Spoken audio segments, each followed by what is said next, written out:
د سلام فضایل او د سلام آداب.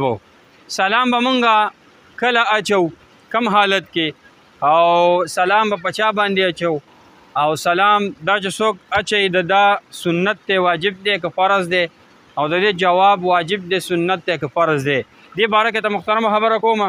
نن سبا اکثر زمونږ په دې معاشره کې دا یو څیز دی چې سړی څوک پیژني نو په هغه سلام اچوي او چې څوک نه پیژني نو په هغه باندې داسې تیر شي تېږي په دیوال باندې تیر شو لکه چې دا یعنی اډوسو سالرونکی څیز نه دی یعنی انسان نه دی.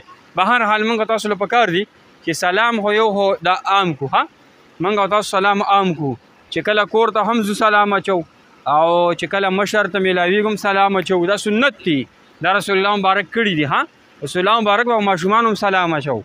زما ستا د ذهن کې دا خبره نشته چې را په ماشوم به سلام اچو کنه په زنانه به سلام اچو کنه یا سلام به کله اچو. محترم یو خدا خبر تاسو یاد وساتئ د سلام ډېر فضایل دي.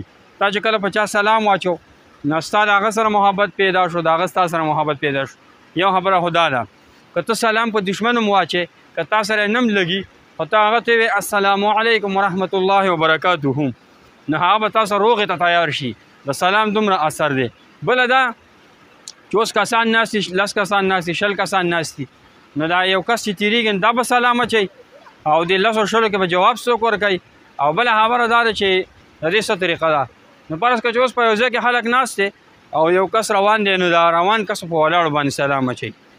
یا یو سړی پیاده روان دی یو سړی ګاډي کې دی سایکل باندې موټر سایکل باندې نو دا موټر سایکل والا په دې روان کس چې کوم پیاده روان دی په ده باندې به سلام اچوي. دا آداب دي فضایل ډېر زیات دي. او چې کور ته هم تاسو ځئ سلام اچوئ ځکه سلام اچول دا سنت طریقه ده جواب ورکول دا واجب دي. ها اوس یو څو خبرې پکې واورئ.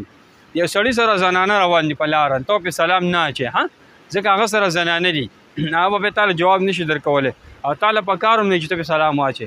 بله خبره دا یو سړی چاردم کوي جومات کې استنجا یې کړې ده بیا راغلی چاردم ته ناست دی نو استنجا دوران کې خو پې څوک سلام نه اچوي او هلته خو اچول بیخي نه دي په کار خو چې یو سړی چاردم کوي هغه لګیا دی مخ انځي لاس انځي او ته پې سلام اچې نو سلام دغلته مه اچوه او که هغه جواب در هم نه کړو په هغه باندې جواب لازم او واجب نه دی.